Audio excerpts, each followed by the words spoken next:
Polemik panjang mengenai ijazah Presiden ke-7 RI Joko Widodo memasuki fase baru. Setelah berbulan-bulan menjadi perdebatan di ruang publik, berkas perkara yang menyeret Rai Suryo dan sejumlah pihak lainnya kini dinyatakan lengkap atau P21 oleh Kejaksaan. Perkembangan tersebut langsung memicu perhatian luas karena menandai berakhirnya tahap penyidikan dan membuka jalan menuju proses hukum berikutnya. Di tengah perkembangan itu, kubu Jokowi menilai perkara tersebut telah memasuki tahap yang jauh lebih serius dibanding sebelumnya. Mereka menyebut proses hukum kini bergerak menuju tahap penuntutan dan berpotensi menghadirkan konsekuensi hukum yang lebih besar bagi para pihak yang dilaporkan. Kuasa hukum Jokowi, Yakub Hasibuan, menyampaikan bahwa status P21 menunjukkan jaksa telah menilai unsur-unsur perkara yang disusun penyidik memenuhi syarat untuk dilanjutkan ke tahap berikutnya. Menurut Yakub, keputusan tersebut bukan sekadar prosedur administratif, melainkan hasil evaluasi terhadap seluruh alat bukti, keterangan saksi, serta hasil penyidikan yang telah dilakukan selama beberapa waktu terakhir. Karena itu, pihaknya menilai proses hukum kini memasuki fase yang lebih menentukan. Yakub juga mengungkapkan bahwa setelah berkas dinyatakan lengkap, proses berikutnya adalah pelimpahan tersangka dan barang bukti kepada Kejaksaan untuk kemudian dipersiapkan menuju persidangan. Dalam pandangannya, perkembangan tersebut memperlihatkan bahwa laporan yang sebelumnya diajukan tidak berhenti di tingkat penyelidikan, tetapi telah melewati serangkaian tahapan hukum yang cukup panjang.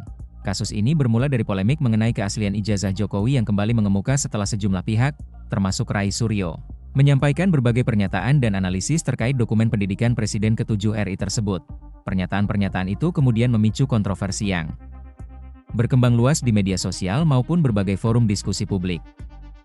Di sisi lain, Jokowi dan tim hukumnya menilai tuduhan yang berkembang telah melampaui batas kritik dan berpotensi merugikan secara hukum. Karena itu, langkah hukum ditempuh sebagai upaya untuk memperoleh kepastian dan penyelesaian melalui jalur peradilan. Selama proses berjalan, perkara ini menjadi salah satu kasus yang paling banyak mendapat perhatian publik.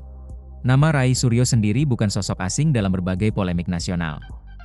Mantan Menteri Pemuda dan Olahraga itu beberapa kali tampil memberikan analisis terkait dokumen dan teknologi digital, termasuk dalam polemik ijazah Jokowi. Namun dengan keluarnya status P21, perdebatan yang sebelumnya berlangsung di ruang publik ini bergerak semakin jauh ke ranah hukum formal. Menurut sejumlah pengamat, status P21 memiliki arti penting karena menunjukkan adanya keyakinan dari jaksa bahwa perkara tersebut layak dibawa ke pengadilan. Meski demikian, status tersebut bukan berarti seseorang otomatis dinyatakan bersalah.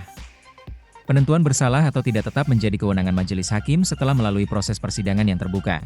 Karena itu, seluruh pihak masih memiliki kesempatan untuk menyampaikan argumentasi, menghadirkan saksi, maupun mengajukan pembelaan sesuai ketentuan hukum yang berlaku. Kubu Jokowi menegaskan bahwa tujuan utama dari proses hukum ini adalah mendapatkan kepastian hukum atas polemik yang telah berlangsung cukup lama. Mereka menilai penyelesaian melalui pengadilan jauh lebih tepat dibanding membiarkan perdebatan terus berlangsung tanpa akhir di ruang publik. Sementara itu, perhatian publik ini tertuju pada langkah berikutnya yang akan diambil Kejaksaan setelah berkas perkara dinyatakan lengkap. Salah satu isu yang menjadi sorotan adalah kemungkinan dilakukan penahanan terhadap para tersangka setelah proses pelimpahan tahap 2. Meski demikian, keputusan mengenai penahanan sepenuhnya berada di tangan aparat penegak hukum berdasarkan pertimbangan objektif sesuai aturan yang berlaku. Perkembangan terbaru ini juga menambah dinamika dalam polemik ijazah Jokowi yang selama bertahun-tahun menjadi bahan perdebatan nasional. Bagi sebagian kalangan, keluarnya status P21 menjadi sinyal bahwa negara memilih menyelesaikan persoalan tersebut melalui mekanisme hukum. Di sisi lain, para pendukung Rai Suryo dan pihak-pihak yang selama ini mempertanyakan keaslian ijazah Jokowi diyakini akan tetap mempertahankan argumentasi mereka dalam proses persidangan nanti. Karena itu, publik ini menunggu bagaimana babak berikutnya akan berlangsung. Apakah perkara ini akan menjadi momentum untuk mengakhiri kontroversi yang telah berlangsung lama, atau justru membuka perdebatan baru yang lebih luas di ruang sidang? Semuanya akan bergantung pada fakta-fakta yang nantinya terungkap di hadapan hakim. Yang jelas, dengan status berkas yang telah dinyatakan lengkap, polemik yang selama ini berkutat di ruang publik ini resmi bergerak menuju arena pengadilan.